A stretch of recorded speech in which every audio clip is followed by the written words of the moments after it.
എല്ലാവർക്കും സലു കിച്ചണിലേക്ക് സ്വാഗതം. അപ്പൊ നമ്മളുടെ റിച്ചു മോൻ സ്റ്റഡി ലീവൊക്കെ കഴിഞ്ഞ് ഇന്ന് തിരിച്ചു പോവാണ്. നാളെ അവന് എക്സാം ആണ്. അപ്പൊ ഞാൻ പറഞ്ഞു മോനും മോന്റെ ഫ്രണ്ട്സിനും ഒക്കെ വേണ്ടിയിട്ട് ഞാൻ എന്തെങ്കിലും സ്പെഷ്യൽ ഉണ്ടാക്കി തരാമെന്ന് പറഞ്ഞു. പിന്നെ ഞാൻ വിചാരിച്ചു പ്ലം കേക്ക് ഉണ്ടാക്കി കൊടുക്കാന്ന് വിചാരിച്ചിട്ട് കിച്ചണിൽ ചെന്ന് നോക്കുമ്പോഴേക്കുണ്ട് പ്ലം കേക്കിന്റെ എല്ലാ ഐറ്റംസും ഒന്നും എന്റെ കയ്യിലില്ല. അപ്പൊ ഞാൻ പറഞ്ഞു ശരി വേറെ എന്തെങ്കിലും ഉണ്ടാക്കി തരാമെന്ന് പറഞ്ഞു. അതുപോലെ തന്നെ ഈ വീഡിയോ നിങ്ങൾ സ്കിപ്പ് ചെയ്യാതെ കാണണം. നിങ്ങൾ എല്ലാവരും കാത്തിരിക്കുന്ന ഒരു സമ്മാനം ഇതിലുണ്ട്. അതുപോലെ തന്നെ എൻ്റെ അടുത്ത് പലരും എൻ്റെ അടുത്ത് ചോദിക്കും, ഞാൻ പറയില്ലേ രാവിലെ ഞാൻ കുറച്ച് സമയം എനിക്കായിട്ട് സ്പെൻഡ് ചെയ്യും എന്നുള്ളത്. അപ്പം എൻ്റെ അടുത്ത് പലരും ചോദിച്ചിട്ടുണ്ട് ഇത്ത വാങ്ങിയ അഗാറയുടെ ഫുഡ് മസാജർ എങ്ങനെയുണ്ടെന്നുള്ളത്. അപ്പം ഞാൻ എപ്പോഴും കൂടുതലും ഈ ഇങ്ങനെയുള്ളത് യൂസ് ചെയ്ത ശേഷമേ അതിൻ്റെ കാര്യങ്ങൾ പറയാറുള്ളൂ. ശരിക്കും പറഞ്ഞാൽ അടിപൊളിയാണ് കേട്ടോ. ഒരു 15 മിനിറ്റ് എന്നും അല്ല കേട്ടോ, ഓൾട്ടർനേറ്റീവ് ഡേയ്സിലൊക്കെ ഞാൻ ഇതുപോലെ വന്നിരിക്കും. അത് കൂടുതലും രാവിലെ ആയിരിക്കും വന്നിരിക്കുന്നത്. എപ്പോഴും നമ്മൾ ഈ രാവിലെയുള്ള മസാജിങ് എന്ന് പറഞ്ഞാൽ അതൊരു പ്രത്യേകതയാണ് കേട്ടോ. ഇപ്പൊ ആ 15 മിനിറ്റ് എന്തൊരു സുഖമാണെന്നറിയോ. ഇതിൽ തന്നെ പല മോഡുണ്ട് കേട്ടോ. അപ്പൊ അതിൽ നമുക്ക് ഇഷ്ടമുള്ള മോഡ് സെലക്ട് ചെയ്ത് ഇങ്ങനെ ഇരിക്കുക, അത്രമാത്രമേ ഉള്ളൂ. ആരും നമ്മളെ ഹെൽപ്പ് ചെയ്യട്ട, തന്നെ അത് മസാജ് ചെയ്തെന്നുള്ളത്. ഇപ്പൊ ഞാൻ വിചാരിക്കുന്നുണ്ട് കൈക്ക് ഇതുപോലെ ഒരു മസാജർ വാങ്ങിക്കണം എന്നൊക്കെ വിചാരിച്ചിരിക്കുകയാണ്. കാരണം കൈക്കാണ് എനിക്കിപ്പം അത്യാവശ്യം വേണ്ടത്. എന്തായാലും ഈ ഒരു 15 മിനിറ്റ് ഞാൻ ഇവിടെ സ്പെൻഡ് ചെയ്ത ശേഷം ഞാൻ കിച്ചണിലേക്ക് പോയിട്ട് എന്താണ് സ്പെഷ്യൽ ഉണ്ടാക്കുന്നതെന്ന് നമുക്ക് നോക്കാം. അപ്പൊ ഇന്ന് ഞാനൊരു നോർത്ത് ഇന്ത്യൻ ഡിഷാണ് ഉണ്ടാക്കുന്നത്, ചിക്കൻ മുസല്ല. അപ്പൊ അതിന് വേണ്ടിയിട്ട് ഒരു ബൗളിലേക്ക് 1 കപ്പ് തൈരും 2 ടേബിൾ സ്പൂണോളം ഫ്രഷ് ക്രീമും കൂടി ചേർത്ത് കൊടുക്കണം. ഇതൊക്കെ ഇടുമ്പോഴാണ് ഇതിനൊരു ടേസ്റ്റ് ഉണ്ടാവുന്നത് കേട്ടോ. അതുപോലെ തന്നെ 2 ടേബിൾ സ്പൂൺ ചില്ലി പൗഡർ. ഞാനിവിടെ കാശ്മീരി ചില്ലി പൗഡറാണ് എടുത്തിരിക്കുന്നത്, അതാവുമ്പോൾ അധികം എരിവ് ഉണ്ടാവില്ല. പിന്നെ 1 ടേബിൾ സ്പൂൺ മല്ലിപ്പൊടിയും 1 ടീസ്പൂൺ പെരിഞ്ജീരകം വറുത്ത് പൊടിച്ചതാണ് കേട്ടോ. വറുത്ത് തന്നെ പൊടിച്ചെടുക്കണം, എങ്കിലേ ടേസ്റ്റ് ഉണ്ടാവുള്ളൂ. 1 ടീസ്പൂൺ ചെറിയ ജീരകം, അതായത് ക്യൂമിൻ സീഡിന്റെ പൗഡറില്ലേ അതാണ്. പിന്നെ വേണ്ടത് 1/4 ടീസ്പൂൺ ഗരം മസാലയും 1/4 ടീസ്പൂൺ മഞ്ഞൾപ്പൊടിയും 1 ടേബിൾ സ്പൂണോളം കസൂരി മേത്തി, ഉലുവയില ഉണക്കിയതാണ്. ഇത് നമുക്ക് വാങ്ങിക്കാൻ കിട്ടും കേട്ടോ. പിന്നെ പാകത്തിനുള്ള ഉപ്പും 1 ടേബിൾ സ്പൂണോളം ഓയിലും കൂടി നമുക്ക് ഇതിലേക്ക് ഒഴിച്ചിട്ട് നന്നായിട്ടൊന്ന് മിക്സ് ചെയ്ത് കൊടുക്കാം. ഇതാണ് അതിന്റെ മസാലക്കൂട്ടം എന്ന് പറയുന്നത്. ഇപ്പൊ നമ്മള് ഇപ്പൊ ഇന്നത്തേക്ക് വേണ്ടിയിട്ട് ഉണ്ടാക്കണമെങ്കിൽ തലേ ദിവസം രാത്രി നമ്മൾ മാരിനേറ്റ് ചെയ്ത് ഫ്രിഡ്ജിൽ വെക്കുകയാണെങ്കിൽ വളരെ നല്ലതാണ്. ഇപ്പൊ ഞാൻ അങ്ങനെയൊന്നും അല്ല ചെയ്യാൻ പോണത്, ഞാൻ ഉടൻ തന്നെ ഉണ്ടാക്കുകയാണ് കേട്ടോ. അപ്പൊ ചിക്കൻ മുഴുവനായിട്ട് എടുത്തത് ഇതുപോലെ വരഞ്ഞെടുത്തിട്ടുണ്ട്. എന്നിട്ട് ഈ മസാല ഇതിലേക്ക് നമുക്ക് തേച്ച് പിടിപ്പിച്ചു കൊടുക്കാം.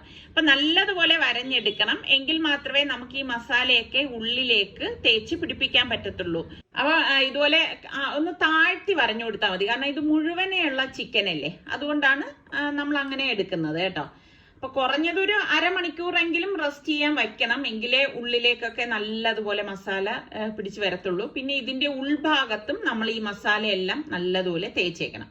പിന്നെ ഞാനിപ്പോൾ എടുത്തിരിക്കുന്ന മസാല കുറച്ചുകൂടി എക്സസ് ആയിട്ട് വരും. അത് നമ്മൾ മാറ്റി വെച്ചിട്ട് അത് പിന്നീട് അത് യൂസ് ചെയ്യുന്ന ടൈമിൽ ഞാൻ പറഞ്ഞു തരാം കേട്ടോ എങ്ങനെയാണെന്നുള്ളത്. അപ്പൊ ഇപ്പൊ ഞാനിത് മാറ്റി വെക്കാനായിട്ട് പോവാണ്. മണിക്കൂർ കഴിഞ്ഞ ശേഷം ഞാൻ ഇവിടെ ഒരു കാസ്റ്റ് അയൺ കടായിയാണ് എടുത്തിരിക്കുന്നത്. അതിലേക്ക് നമുക്ക് കുറച്ച് ഓയിലൊന്നും ഒഴിച്ചു കൊടുക്കാം. ഒരുപാട് ഓയിലൊന്നും ഒഴിച്ചിട്ടില്ല, ഒരു 4 ടേബിൾ സ്പൂണോളം ഓയിലേ ഇതിലേക്ക് ഞാൻ ഒഴിച്ചിട്ടുള്ളൂ.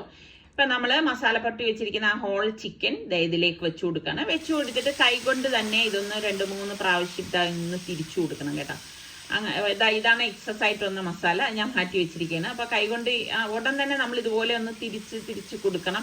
അല്ലെങ്കിൽ എന്തെന്ന് പറഞ്ഞാൽ ഇത് അടിക്ക് ഒട്ടിപ്പിടിക്കാനുള്ള സാധ്യത കൂടുതലാണ്. ഇപ്പൊ നോൺ സ്റ്റിക്ക് ആണെങ്കിൽ ഒട്ടിപ്പിടിക്കത്തില്ല. ഇതിപ്പോ കാസ്റ്റ് അയൺ പാൻ ആയതുകൊണ്ടാണ് ഒട്ടിപ്പിടിക്കാനുള്ള സാധ്യത ഉള്ളതുകൊണ്ട് നമ്മളൊന്ന് ഇളക്കി വിട്ട് കൊടുക്കുന്നത്. എന്നിട്ട് നമുക്ക് ഇതൊന്ന് മൂടി വെച്ചിട്ട് ഒന്ന് റെഡിയാക്കി എടുക്കണം. ഒരുപാട് നേരമൊന്നും അങ്ങനെ മൂടി വെക്കേണ്ട. ഒരു 5 മിനിറ്റിന് ശേഷം ഞാൻ അടപ്പ് മാറ്റിയിട്ട് വീണ്ടും ഇതിനെ ഒന്ന് നമുക്ക് തിരിച്ചു വെച്ചു കൊടുക്കണം കേട്ടോ.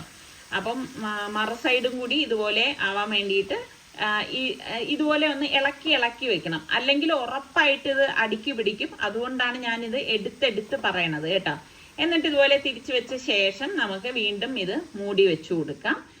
അപ്പൊ വീണ്ടും ഒരു 5 മിനിറ്റ് കഴിഞ്ഞിട്ടുണ്ട്. ഇപ്പൊ വെന്തിട്ടൊന്നുമില്ല, കാണുമ്പോ തന്നെ നിങ്ങൾക്ക് മനസ്സിലാവും. ഞാനൊന്ന് ഇതുപോലെ ഒന്ന് തിരിച്ച് ഒന്ന് ഒതുക്കി കൊടുക്കുകയാണ്. അപ്പൊ ഇത് വളരെ കെയർഫുൾ ആയിട്ട് ചെയ്യണം, അടുക്കി പിടിക്കണത് കൊണ്ടാണ് നമ്മൾ ഇടയ്ക്കിടയ്ക്ക് അടപ്പ് മാറ്റിയിട്ട് ഇതുപോലെ ഇളക്കി തിരിച്ചും മറിച്ചും ഒക്കെ വെച്ചു കൊടുക്കുന്നത് കേട്ടോ. അപ്പൊ ഇപ്പൊ തന്നെ നല്ല ഒരു മണം വരുന്നുണ്ട്. അപ്പൊ നമുക്ക് ഇനിയിപ്പോ ഈ ചിക്കൻ കണ്ടോ, ഓൾമോസ്റ്റ് അതാ വെന്ത് വരുന്നതേ ഉള്ളൂ. പൂർണ്ണമായിട്ടൊന്നും വെന്തിട്ടില്ല, അതിനുള്ള ടൈം ആയിട്ടില്ല. അപ്പൊ നമുക്ക് ഇനിയിപ്പോ ഈ ചിക്കനെ ഒന്ന് മാറ്റാം കേട്ടോ. മാറ്റി മറ്റൊരു പാത്രത്തിലേക്ക് വെക്കാം.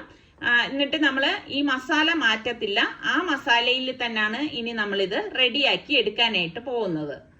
അപ്പോൾ നമ്മളുടെ ആ മസാല ഫ്രൈ ചെയ്ത അതേ ഓയിലിൽ തന്നെ ഞാൻ ഇവിടെ 1/2 കപ്പ് ചിക്കൻ ചെറുതായിട്ട് കട്ട് ചെയ്തതും 2 മീഡിയം സൈസിലെ സവാള ചെറുതായിട്ട് അരിഞ്ഞത്, 2 ടേബിൾ സ്പൂൺ ഇഞ്ചി വെളുത്തുള്ളി പേസ്റ്റും, ഒരു 3 പച്ചമുളക് കീറിയിട്ടൊന്നുമില്ല കേട്ടോ. അപ്പൊ ഇത് ഇത്രയും കൂട്ടിയിട്ട് നമുക്കൊന്ന് വഴറ്റി കൊടുക്കാം. അപ്പോൾ ചിക്കൻ ബോൺലെസ് ചിക്കൻ ആണ് ഞാനിവിടെ കട്ട് ചെയ്തെടുത്തത് കേട്ടോ, ചെറിയ പീസായിട്ട് കട്ട് ചെയ്തെടുത്തത്. അപ്പൊ എന്താ ഇതുപോലെ ഒന്ന് വഴറ്റി കൊടുക്കണം. പിന്നെ നമ്മൾ ഈ ഒരു ചിക്കൻ മസാലത്തിൽ മെയിനായിട്ട് ചേർക്കുന്നത് മുട്ട ചേർക്കും കേട്ടോ, പുഴുങ്ങിയ മുട്ട. ഇപ്പൊ ഞാൻ മുട്ട ഇതിലേക്ക് ചേർക്കുന്നില്ല, മുട്ട ചേർക്കാതെയാണ് ഇത് തയ്യാറാക്കുന്നത് കേട്ടോ. അപ്പൊ അതാ ഇതുപോലെ ഒന്ന് ഇളക്കി കൊടുക്കണം. ഇളക്കിയാണ് എടുക്കാനുള്ളത്. അല്ലാതെ നമ്മളിപ്പോ സെപ്പറേറ്റ് ചെയ്തൊന്ന്, അതായത് ചിക്കൻ വേറെ സവാള വേറെ അങ്ങനെ ഒന്നും വഴറ്റണ്ട. അതാ ഈ ഒരു രീതിയിൽ നമ്മൾ വഴറ്റിയെടുത്താൽ മതി കേട്ടോ. ഒന്ന് വഴണ്ടി വരുമ്പോഴേക്ക് 2 തക്കാളി, അത്യാവശ്യം വലിപ്പമുള്ള 2 തക്കാളി ചെറുതായിട്ട് അരിഞ്ഞതും കൂടി നമുക്ക് ഇതിലേക്ക് ഇട്ട ശേഷം ഇതുപോലെ ഒന്ന് വഴറ്റി കൊടുക്കണം. കാസ്റ്റ് അയൺ പാൻ ആയതുകൊണ്ട് ഇത് പെട്ടെന്ന് റെഡി ആയി കിട്ടും. അങ്ങനെ ഒരു ഗുണമുണ്ട് കേട്ടോ കാസ്റ്റ് അയൺ പാനിന്. അപ്പൊ അതാ ഇതുപോലെ നമ്മൾ ഇളക്കി കൊടുക്കണം. ഇളക്കി കൊടുത്ത ശേഷം നമുക്കിനിയിപ്പം ഇത് പെട്ടെന്ന് റെഡിയാകാൻ വേണ്ടിയിട്ട് നമുക്കൊന്ന് മൂടി വെച്ചു കൊടുക്കാം. മൂടി വെച്ച് കൊടുക്കുമ്പോഴേക്ക് ആ ഒരു ആവിയിലിരുന്ന് അത് എളുപ്പം തക്കാളിയൊക്കെ ഒന്ന് ഉടഞ്ഞു കിട്ടാൻ എളുപ്പമാണ്. അപ്പൊ ഒരു 2 മിനിറ്റിന് ശേഷം അടപ്പ് മാറ്റിയ ശേഷം വീണ്ടും നമുക്ക് ഇതുപോലെ ഒന്ന് ഇളക്കി കൊടുക്കണം. ഇളക്കി കൊടുത്തിട്ട് നമ്മൾ ഈ എക്സസ് ആയിട്ട് ഞാൻ മാറ്റി വെച്ച മസാലക്കൂട്ടില്ലേ, ആ മസാലക്കൂട്ട് നമുക്ക് ഇതിലേക്ക് ഇതുപോലെ ഇട്ട് കൊടുക്കാം. ഇപ്പൊ നിങ്ങൾ മസാല തയ്യാറാക്കുമ്പോൾ ഇതുപോലെ കുറച്ച് അധികമായിട്ട് ചെയ്യണം, എങ്കിലേ നമുക്ക് ഇതിലേക്ക് മസാല ചേർക്കാനായിട്ട് പറ്റത്തുള്ളൂ കേട്ടോ. എന്നിട്ട് അടി ചേർത്ത് നല്ലതുപോലെ ഒന്ന് ഇളക്കി മിക്സ് ചെയ്ത് കൊടുക്കാം. അപ്പൊ പെട്ടെന്ന് റെഡിയാക്കി എടുക്കാൻ പറ്റുന്ന നല്ലൊരു ഐറ്റം തന്നെയാണ്, കുട്ടികൾക്കൊക്കെ ഉറപ്പായിട്ടും ഇഷ്ടപ്പെടും, ഒരു വെറൈറ്റി ഐറ്റമാണ്. എന്നിട്ട് ഞാൻ ഒരു 2 കപ്പോളം തിളച്ച വെള്ളമാണ് ഈ ബൗളിലേക്ക് ഒഴിച്ചു കൊടുക്കുന്നത്. തിളച്ച വെള്ളം തന്നെ നമ്മൾ ഇതിലേക്ക് ഉപയോഗിക്കണം കേട്ടോ. ഏത് കറിയാണെങ്കിലും നമ്മൾ വെള്ളം യൂസ് ചെയ്യുമ്പോൾ തിളച്ച വെള്ളം തന്നെ ഉപയോഗിക്കണം, എങ്കിലേ ആ ഒരു കറിക്കൊക്കെ ടേസ്റ്റ് ഉണ്ടാവും. അപ്പൊ ഉപ്പൊക്കെ ഉണ്ടോ എന്ന് നോക്കണം. അപ്പൊ ഞാൻ നോക്കിയപ്പോൾ ഉപ്പ് കുറവായിരുന്നു. അപ്പൊ ഞാൻ ഇതിലേക്ക് പാകത്തിനുള്ള ഉപ്പിട്ട് കൊടുക്കുകയാണ്. എന്നിട്ട് ഇതുപോലെ ഒന്ന് ഇളക്കി കൊടുക്കണം. അപ്പൊ തിളച്ച വെള്ളം ഉപയോഗിച്ചത് കൊണ്ട് തന്നെ ഇതിപ്പം നമ്മൾ എല്ലാം കൂടി ചേർത്ത് വരുമ്പോഴേക്ക് പെട്ടെന്ന് ഇതിലേക്ക് തിള വരെയും ചെയ്യും കേട്ടോ. അപ്പൊ ഈ സമയത്ത് നമ്മൾ ഈ ഫ്രൈ ചെയ്ത് മാറ്റി വെച്ചിരിക്കുന്ന ചിക്കനില്ലേ, അത് ഇതുപോലെ ഉള്ളിലേക്ക് വെച്ചു കൊടുക്കാം. ഇപ്പം നമുക്ക് സ്പെഷ്യലായിട്ട് ഗസ്റ്റ് ഒക്കെ വരുന്ന ടൈമിലൊക്കെ ഉണ്ടാക്കി കൊടുക്കാൻ പറ്റിയ നല്ലൊരു ഐറ്റമാണ്. ഇപ്പൊ പത്തിരിയുടെ കൂടെയും അല്ലെങ്കിൽ പൊറോട്ടയുടെ കൂടെയോ ഇടിയപ്പത്തിന്റെ കൂടെയോ ഒക്കെ കഴിക്കാൻ പറ്റിയ ഒരു ഐറ്റമാണ്. ഇപ്പൊ ഗസ്റ്റ് ഒക്കെ വരുമ്പോൾ നമ്മൾ പൊറോട്ട വാങ്ങിച്ചു കൊടുക്കുകയാണെങ്കിൽ അതിന്റെ കൂട്ടത്തില് ഈ ഒരു കറി നല്ല ടേസ്റ്റ് ആയിരിക്കും കേട്ടോ. ഇനി നമുക്ക് വേകാനായിട്ട് മൂടി വെച്ചു കൊടുക്കാം. ഇന്നിപ്പോ ഞാൻ ഈ സ്പെഷ്യൽ കറി ഉണ്ടാക്കണ നമ്മുടെ റിച്ചുവിനും ഫ്രണ്ട്സിനും വേണ്ടിയിട്ടാണ് കേട്ടോ. അപ്പൊ ഞാൻ ഒരു 10-15 മിനിറ്റ് എടുത്ത് കേട്ടോ. കഴിഞ്ഞപ്പോഴേക്ക് ഞാൻ അടപ്പൊന്ന് മാറ്റിയിട്ട് ഒന്ന് മറച്ചിട്ട് കൊടുക്കുകയാണ്. അപ്പൊ ഞാൻ ഇതിനിടയിൽ അടപ്പ് തുറന്നിട്ട് ഒന്ന് ഇളക്കി കൊടുത്തിട്ടുണ്ടായിരുന്നു കേട്ടോ. അത് നിങ്ങൾ വിട്ടുപോകരുത്, കാരണം അല്ലെങ്കിൽ അടിക്ക് പിടിക്കും. അത് ഞാൻ എടുത്തെടുത്ത് പറയാണ്. അപ്പൊ ചാറൊന്നും ഒരുപാട് അങ്ങ് വറ്റിപ്പോരുത്. അപ്പൊ അതുകൊണ്ട് നമ്മൾ ഫ്ലെയിം ഇപ്പൊ ഞാനൊരു മീഡിയം ഫ്ലെയിമിൽ വെച്ചിട്ടാണ് റെഡിയാക്കണത്. എന്നിട്ട് ആ മസാല, അതായത് ചാറ് ഇതിന്റെ മീതെ ഇതുപോലെ ഒന്ന് കോരി ഒഴിച്ചു കൊടുക്കാണ്. വീണ്ടും നമുക്കിതൊന്ന് മൂടി വെച്ചു കൊടുക്കാം. വീണ്ടും ഒരു 10 മിനിറ്റ് കഴിഞ്ഞിട്ടുണ്ട്. 10 മിനിറ്റ് കഴിഞ്ഞ ശേഷം അപ്പൊ നമ്മളുടെ ചിക്കൻ ഹോൾ ചിക്കൻ ആയതുകൊണ്ടാണ് ഇത്ര ടൈം എടുക്കണത് കേട്ടോ. അല്ലാന്നുണ്ടെങ്കിൽ പെട്ടെന്ന് റെഡിയായി കിട്ടുമല്ലോ. അപ്പൊ ഓൾമോസ്റ്റ് നമ്മളുടെ ചിക്കൻ ഒക്കെ റെഡിയായി വന്നിട്ടുണ്ട്. നല്ല മണം വരുവാണ്. ഒരു സ്പെഷ്യൽ മണവും സ്പെഷ്യൽ ടേസ്റ്റുമാണ് ഈ ഒരു ചിക്കൻ ഉള്ളത് കേട്ടോ. അപ്പൊ ഞാനത് ഗ്യാസ് ഓഫ് ചെയ്ത് മാറ്റി വെച്ചു. പിന്നെ ഞാനിവിടെ കുറച്ച് വെജിറ്റബിൾസ്, ബീൻസ്, ക്യാരറ്റ്, വെളുത്തുള്ളി, പച്ചമുളക് കട്ട് ചെയ്ത് വെച്ചു. പിന്നെ ബസുമതി റൈസാണ് എടുത്തത് കേട്ടോ. അത് ഞാനിവിടെ 2 കപ്പ് റൈസ് കഴുകി വെച്ചിരിക്കുകയാണ്. പ്രഷർ കുക്കറിലേക്ക് ഞാനിവിടെ 2 ടേബിൾ സ്പൂണോളം ഓയിൽ ഒഴിച്ചു കൊടുക്കുകയാണ്. ഇതിലേക്ക് ഞാനിവിടെ 1 ടീസ്പൂൺ പെരുംജീരകവും 1 ടീസ്പൂൺ ചെറിയ ജീരകവും ഇട്ട ശേഷം ഒരു 1/4 കപ്പ് ചിക്കൻ ബോൺലെസ് ആണ് കേട്ടോ കട്ട് ചെയ്തത് ഇതിലേക്ക് ഇട്ടിട്ട് ഒന്ന് വഴറ്റി കൊടുക്കുകയാണ്. ജസ്റ്റ് ഇതൊന്ന് വഴണ്ടി വരുന്ന ആ ഒരു ടൈമിൽ നമ്മൾ കട്ട് ചെയ്ത് വെച്ചിരിക്കുന്ന വെജിറ്റബിൾസും കൂടി ഇതിലേക്ക് ഞാൻ ആഡ് ചെയ്യുന്നുണ്ട്. ആഡ് ചെയ്ത ശേഷം എല്ലാം കൂടി മിക്സ് ചെയ്തിട്ട് നമ്മൾ കഴുകി വെച്ചിരിക്കുന്ന അരി ഊറ്റി ഇതിലേക്ക് ഇട്ട് കൊടുക്കാണ്. ഇട്ട് കൊടുത്ത ശേഷം എല്ലാം കൂടി ചേർത്തിട്ട് നല്ലതുപോലെ ഒന്ന് ഇളക്കി കൊടുക്കും. അപ്പൊ ഫ്രൈഡ് റൈസിന്റെ ഒക്കെ റെസിപ്പി ഒരുപാട് പ്രാവശ്യം കാണിച്ചത് കൊണ്ടാണ് ഡീറ്റെയിൽസ് ആയിട്ട് പിന്നെ ഇതിലേക്ക് കാണിക്കാൻ നിൽക്കാത്തത്. ഇതുപോലെ ഒന്ന് ഇളക്കി കൊടുക്കണം. പെട്ടെന്ന് റെഡിയാക്കി എടുക്കാൻ പറ്റുന്ന ഒരു ഫ്രൈഡ് റൈസ് തന്നെയാണ്. ഇതിലേക്ക് ഞാൻ 2 കപ്പ് റൈസിന് 3 കപ്പ് തിളച്ച വെള്ളമാണ് ഒഴിച്ചു കൊടുത്തിരിക്കുന്നത്. പിന്നെ നമ്മൾ ഉണ്ടാക്കിയ ഗ്രേവിയിൽ നിന്ന് 1 ടേബിൾ സ്പൂണോളം ഗ്രേവി ഞാൻ ഇതിലേക്ക് ആഡ് ചെയ്തിട്ടുണ്ട്. പിന്നെ നമുക്ക് പാകത്തിനുള്ള ഉപ്പും കൂടി ഇട്ട ശേഷം ഇതുപോലെ ഒന്ന് ഇളക്കി കൊടുക്കണം. ഇളക്കി കൊടുത്തിട്ട് നമുക്കിനിയിപ്പോൾ പ്രഷർ കുക്കർ മൂടി വെച്ചിട്ട് 1 വിസിൽ വരെ ഇതൊന്ന് വേവിച്ചെടുത്താൽ മതി. 1 വിസിൽ കേട്ട് കഴിയുമ്പോഴേക്ക് ഗ്യാസ് ഓഫ് ചെയ്ത് സ്റ്റീം പോയ ശേഷം മാത്രമേ നമ്മൾ ഇത് ഓപ്പൺ ചെയ്യാവൂ. അപ്പൊ ഞാൻ നമ്മുടെ ചിക്കന്റെ ഗ്യാസ് ഓഫ് ചെയ്തിട്ടുണ്ടായിരുന്നു. ഇപ്പൊ കാസ്റ്റ് അയൺ ആയതുകൊണ്ടാണ് ഇത് തിളച്ചോണ്ടിരിക്കുന്നത്. അപ്പൊ കുക്കറിന്റെ സ്റ്റീം പോയ ശേഷം ഞാൻ കുക്കർ ഓപ്പൺ ചെയ്തു. അപ്പൊ നമ്മളുടെ റൈസ് ഒക്കെ കറക്റ്റ് പരുവത്തിന് വെന്ത് വന്നിട്ടുണ്ട്. ഒരു ഫോർക്ക് കൊണ്ട് മാത്രമേ നമുക്ക് ഇതുപോലെ ഒന്ന് ഇളക്കി എടുക്കാവൂ. പിന്നെ തണുത്ത ശേഷം നമുക്കിത് സ്പൂൺ കൊണ്ട് ഇളക്കി കൊടുത്താൽ മതി. അല്ലെങ്കിൽ എന്തെന്ന് വെച്ചാൽ ചോറ് ഉടഞ്ഞു പോകാനുള്ള സാധ്യത കൂടുതലാണ്. അപ്പൊ ഈ ഒരു രീതിയിൽ ചെയ്ത് കഴിഞ്ഞാൽ ചോറ് ഉടഞ്ഞു പോവുക ഒന്നും ചെയ്യത്തില്ല. അപ്പൊ ഇത് ചൂടോടുകൂടി തന്നെ നമുക്ക് സെർവ് ചെയ്യാം. അടിപൊളി കോമ്പിനേഷൻ ആണ് കേട്ടോ ഇത് രണ്ടും കൂടിയിട്ട്. അപ്പൊ ഞാനിത് ചൂടോടുകൂടി തന്നെ നമ്മുടെ റിച്ചുവിന് സെർവ് ചെയ്യാനായിട്ട് പോവാണ്. അപ്പൊ നിങ്ങൾ ട്രൈ ചെയ്ത് നോക്കണം. പിന്നെ ഇഷ്ടപ്പെട്ടെങ്കിൽ ഇപ്പൊ തന്നെ ഒന്ന് ലൈക്ക് ചെയ്തേക്കണം കേട്ടോ.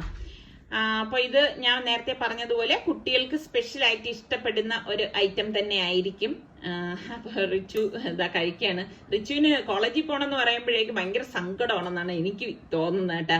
ഈ നഴ്സറിയിലൊക്കെ കുട്ടികളെ പറഞ്ഞു വിടത്തില്ലേ, ആ ഒരു അവസ്ഥയാണ് നമ്മുടെ റിച്ചുവിന്റെ കാര്യം. അടിപൊളി. ഞങ്ങൾക്ക് സാധാ ചോറാണ്. നമ്മൾക്ക് രണ്ടുപേർക്കും ഈ റൈസിനോട് വലിയ താല്പര്യമുള്ളവരല്ല. എന്നും നമ്മളുടെ റിച്ചുമോൻ രാവിലെ അല്ലേ പോണത്. അപ്പൊ ഇന്നിപ്പോ വൈകുന്നേരം 4:45 മണിയാണ്. 5:30ക്കുള്ള ട്രെയിനിനാണ് അവൻ പോകുന്നത്. അപ്പൊ ധൃതി പിടിച്ച് ഇറങ്ങാണ്. ഇപ്പൊ ശരിക്കും നിസാറയ്ക്ക് സ്കൂട്ടറിൽ കൊണ്ടുവിടാനായിട്ട് ഇരുന്നതാണ്. ഇപ്പൊ കാറിൽ പോകാനുള്ള കാര്യം എന്താന്ന് പറഞ്ഞാൽ റിച്ചുമോൻ ഇതുവരെ കഴിഞ്ഞോണം വന്നപ്പോഴും ഫാബിമോളെ കണ്ടിട്ടില്ലായിരുന്നു. അപ്പൊ ഫാബിമോൾക്കും റിച്ചുവിനെ കാണണം എന്ന് പറഞ്ഞു. അപ്പൊ ചുമയൊക്കെ ആയതുകൊണ്ടാണ് കാണാൻ പോവാതിരുന്നത്. അപ്പൊ പറഞ്ഞ് മോളുടെ അടുത്ത് പറഞ്ഞു എന്നാ പിന്നെ ഫ്ലാറ്റിന് താഴെ നിൽക്കുന്നു പറഞ്ഞു. അപ്പൊ മോളുടെയും കൂടെ കാണുന്നതുകൊണ്ടാണ് ഞാനും കൂടി ഒരുങ്ങി ഇറങ്ങിയത്. റിച്ചുവിന്റെ ഫ്രണ്ട് ടിക്കറ്റ് എടുത്ത് വെച്ചിരിക്കാമെന്ന് പറഞ്ഞിട്ടുണ്ടായിരുന്നു. അപ്പൊ നിസാറൊക്കെ പറയുന്നുണ്ട് റോഡിലൊക്കെ നല്ല ബ്ലോക്ക് ആയിരിക്കും. അപ്പൊ ഇവര് ഈ പറഞ്ഞ മാതിരി ഫാബിമോളെയും കൂടെ കാണണം എന്നുള്ളത് കൊണ്ട് കാർ എടുത്തന്നേ ഉള്ളൂ കേട്ടോ. ശരിക്കും പറഞ്ഞാൽ സമയത്ത് എത്തണമെങ്കിൽ നമ്മളിപ്പം ഈ വൈകുന്നേരങ്ങളിലൊക്കെ ആവുമ്പോഴേക്ക് 2 വീലറിൽ പോകുമ്പോഴാണ് സമയത്ത് എത്താൻ പറ്റുന്നത്. എങ്ങനെയുണ്ട് മോനെ? എക്സാം നാളെയാണോ? നാളെ സമരം ഉണ്ടെന്ന് പറഞ്ഞു. എന്തോ AISFന്റെ എന്തോ പഠനം നടക്കുന്നൊക്കെ അറിയില്ല. എക്സാം ആസ് യൂഷ്വൽ പോവായിരിക്കും. അല്ല ഞാനൊരു കാര്യം ചോദിച്ചോട്ടെ, ഇന്ന് രാവിലെ അല്ലേ മോൻ പോണത്? ഇന്നെന്ത് വൈകിട്ട് പോന്നു?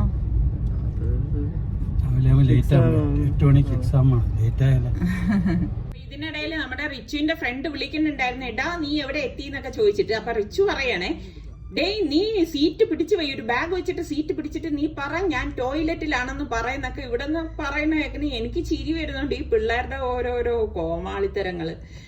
അപ്പൊ അതേ അങ്ങനെ നമ്മൾ ഈ വരുന്ന വഴിയിൽ തന്നെ മോളെയും കയറി കണ്ടു. റെയിൽവേ സ്റ്റേഷനിൽ എത്തി. ഒന്നിനും സമയമില്ലായിരുന്നു.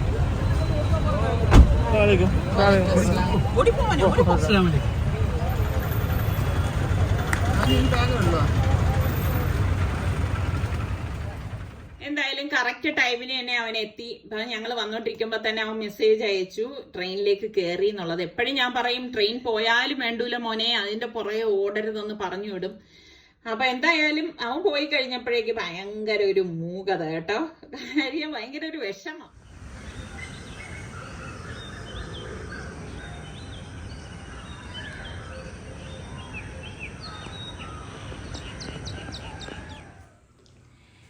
അപ്പോൾ നമ്മൾ വിജയിയെ കണ്ടെത്താൻ പോവുകയാണ്. അപ്പോൾ എൻ്റെ അടുത്ത് ഒരുപാട് പേര് ചോദിച്ചിട്ടുണ്ടായിരുന്നു ഇത്ത ആരാണ് വിജയി എന്നുള്ളത്. അപ്പം ഞാൻ കുറച്ച് തിരക്കൊക്കെ ആയതുകൊണ്ട് എടുത്തിട്ടില്ലായിരുന്നു. അപ്പോൾ കമന്റ് പിക്കർ ഉപയോഗിച്ചിട്ടാണ് നമ്മൾ വിജയിയെ തിരഞ്ഞെടുക്കുന്നത്. നിങ്ങൾ ഓർക്കുന്നുണ്ടല്ലോ, കഴിഞ്ഞ ഓണത്തിനും CJ സ്മാർട്ട് നമ്മളുടെ വ്യൂവേഴ്സിന് 32 ഇഞ്ച് TV നൽകിയിരുന്നു. അതുപോലെ തന്നെ ഈ ക്രിസ്മസ് ന്യൂ ഇയർ പ്രമാണിച്ച് നമ്മളുടെ വ്യൂവേഴ്സിന് വീണ്ടും അവര് 32 ഇഞ്ച് TV നൽകുന്നതാണെന്ന് പറഞ്ഞു. അതിന്റെ വീഡിയോ ഒക്കെ ഞങ്ങൾ ഇട്ടിട്ടുണ്ടായിരുന്നു. അപ്പൊ കാണാത്തവർക്ക് വേണ്ടിയാണ് അതൊന്ന് ഡീറ്റെയിൽ ആയിട്ട് പറഞ്ഞത്. അപ്പൊ എന്തായാലും നമുക്ക് ഇന്നിപ്പോ കമന്റ് പിക്കർ യൂസ് ചെയ്തിട്ട് നോക്കാം ആരാണ് വിജയി എന്നുള്ളത്. പിന്നെ വിജയിയുടെ അടുത്ത് പ്രത്യേക ഒരു കാര്യം, ആരാണെങ്കിലും നിങ്ങൾ എത്രയും പെട്ടെന്ന് salukitchen@gmail.com മെയിൽ ചെയ്യണം. കാരണം ഞങ്ങൾ ഇനിയിപ്പം ഇന്ന് വെനസ്ഡേ അല്ലേ, ഫ്രൈഡേ ആയിരിക്കും ലാസ്റ്റ് ഡേറ്റ്. ഫ്രൈഡേ കൂടി മാത്രമേ വെയിറ്റ് ചെയ്യത്തുള്ളൂ. അത് കഴിഞ്ഞാൽ ഞങ്ങൾ പുതിയ ആളിനെ വന്നില്ല എന്നുണ്ടെങ്കിൽ പുതിയ ആളിനെ വീണ്ടും കമന്റ് പിക്കർ ഉപയോഗിച്ച് കണ്ടുപിടിക്കുന്നതാണ് കേട്ടോ. ഒരുപാട് ദിവസം ഒന്നും വെയിറ്റ് ചെയ്യാനൊന്നും പറ്റത്തില്ല. കാരണം കഴിഞ്ഞ പ്രാവശ്യമൊക്കെ ഞങ്ങൾ കുറച്ച് ദിവസം വെയിറ്റ് ചെയ്യേണ്ടതായിട്ട് വന്നു. അതുകൊണ്ടാണ് ഇത് ആദ്യമേ പറയണത്. പിന്നെ ഇതുപോലെയുള്ള സമ്മാനങ്ങൾ ഇനിയും ഉണ്ടാകും. അപ്പൊ നിങ്ങൾ വീഡിയോ സ്കിപ്പ് ചെയ്യാതെ അവസാനം വരെ എല്ലാ വീഡിയോയും കാണുകയും അതുപോലെ തന്നെ കമന്റ് എഴുതുകയും കൂടി വേണം. കാണുകയും അതുപോലെ തന്നെ സബ്സ്ക്രൈബ് ചെയ്യണം. പിന്നെ നിങ്ങളുടെ അഭിപ്രായങ്ങൾ കമന്റ് ചെയ്യുകയും വേണം. എന്തായാലും നമുക്ക് താമസിക്കേണ്ട, നമുക്ക് കമന്റ് പിക്കർ യൂസ് ചെയ്ത് വിജയിയെ കണ്ടെത്താം. അപ്പൊ ഈ ഒരു വീഡിയോയിലാണ് നമ്മൾ ക്വസ്റ്റ്യൻ ചോദിച്ചിട്ടുണ്ടായിരുന്നത്. CJ സ്മാർട്ടിന് എത്ര ബ്രാഞ്ച് ഉണ്ട് എന്നുള്ളതായിരുന്നു ക്വസ്റ്റ്യൻ.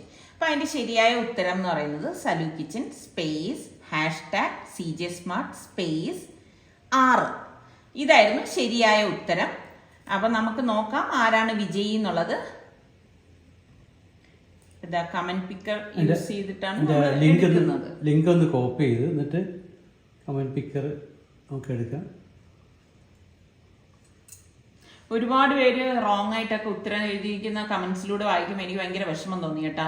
കാരണം നല്ല എളുപ്പമുള്ള ക്വസ്റ്റ്യൻ ആയിരുന്നു ഞാൻ ചോദിച്ചിരുന്നത്. പക്ഷെ ഉത്തരം എഴുതിയിരുന്ന കുറേ പേര് റോങ് ആയിട്ട് എഴുതിയിട്ടുണ്ടായിരുന്നു. ചിലരെന്ത് ചെയ്യുന്ന മേളിൽ എഴുതിയിരിക്കുന്ന ഉത്തരത്തിന് അതേപോലെ, പക്ഷെ അത് റോങ് ആയിരിക്കും ആരെങ്കിലും എഴുതിയിരിക്കുന്നത്. നമുക്ക് നോക്കാം ആരാണെന്ന്. ഐഷ അക്ബറാണ് വിന്നറായിരിക്കുന്നത്. കൺഗ്രാറ്റ്സ് ഐഷ. അപ്പൊ എത്രയും പെട്ടെന്ന് നമ്മളുടെ salukitchen@gmail.com നിങ്ങൾ മെയിൽ ചെയ്യണേ. അപ്പൊ ഒരിക്കൽ കൂടി ഐഷ അക്ബറിന് കൺഗ്രാറ്റ്സ്. എത്രയും പെട്ടെന്ന് salukitchen@gmail.com മെയിൽ ചെയ്യണം. ഫ്രൈഡേ വരെ ടൈം തരത്തുള്ളൂ. ഫ്രൈഡേ കഴിഞ്ഞു കഴിഞ്ഞാൽ നിങ്ങൾ കോണ്ടാക്ട് ചെയ്തില്ല എന്നുണ്ടെങ്കിൽ ഞങ്ങൾ കമന്റ് പിക്കർ യൂസ് ചെയ്ത് പുതിയ ആളിനെ തെരഞ്ഞെടുക്കുന്നത്. ഫ്രൈഡേ ഒരു 6 മണി വരെ, വൈകുന്നേരം 6 മണി വരെ കേട്ടോ. അങ്ങനെ പറയാനുള്ള കാര്യം എന്ന് പറഞ്ഞാൽ കഴിഞ്ഞ ഇതുപോലെ നമ്മള് കമന്റ് പിക്കർ യൂസ് ചെയ്ത് ആളിനെ തെരഞ്ഞെടുത്തെങ്കിലും അവർ കോണ്ടാക്ട് ചെയ്തിട്ടില്ലായിരുന്നു. പിന്നെ അവർക്ക് വേണ്ടിയിട്ട് നമ്മൾ കുറേ ദിവസം വെയിറ്റ് ചെയ്യേണ്ടി വന്നു. അപ്പൊ അതുകൊണ്ട് ഇനി വെയിറ്റിംഗ് ഒന്നുമില്ല, എത്രയും പെട്ടെന്ന് അടുത്ത ആളിനെ തെരഞ്ഞെടുക്കുകയാണ്. അപ്പോ എന്തായാലും ഇനിയും ഒരുപാട് സമ്മാനങ്ങൾ നമ്മളുടെ സലു കിച്ചൻ നിങ്ങൾക്കായിട്ട് ഒരുക്കുന്നുണ്ട്. അപ്പൊ നിങ്ങൾ വീഡിയോ സ്കിപ്പ് ചെയ്യാതെ കാണണം. മെയിൻ ആയിട്ട് വേണ്ടത് നമ്മളുടെ സലു കിച്ചൻ ചാനൽ സബ്സ്ക്രൈബ് ചെയ്തിരിക്കണം കേട്ടോ. അപ്പൊ എന്തായാലും നമുക്ക് ഇനി അടിപൊളി റെസിപ്പിയോ വ്ളോഗായിട്ടൊക്കെ കാണാം. അതുവരയ്ക്കും എല്ലാവർക്കും ബൈ.